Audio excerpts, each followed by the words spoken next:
Now I'll show you how to take the tap off. What we'll do is we'll pull the pin. We'll place our finger for balance and take off our tap handle, and then just slowly pull out our piston and our spring.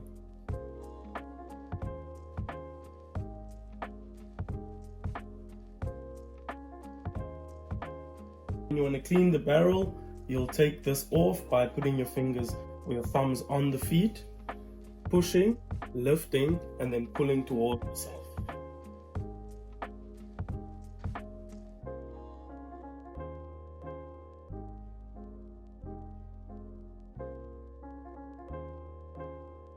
Is literally just taking off the spiral, making sure you don't lose the suction cap. You can remove it to clean this and then just put it back in again.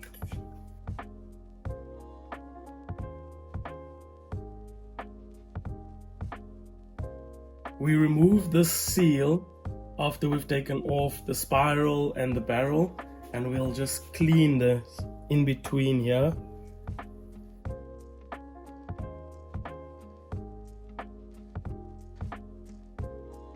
On the side of the machine, you've got a little filter that gets filled with dust. You'll just pull that off, put it on a hard surface, and take a cloth and just wipe it off every single take.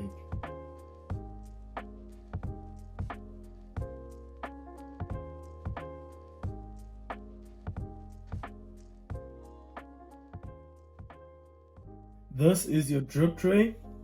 Due to condensation, water will flow down into the pipe, and this will get filled.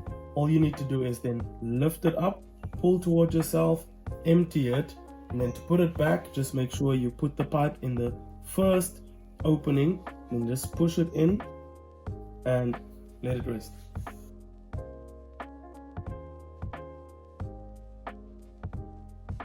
Sometimes liquid would start building up here and not drain through due to this hole being blocked over here. All you need to do is take a brush or something and just push it through there to actually release any blockage so your water can start flowing.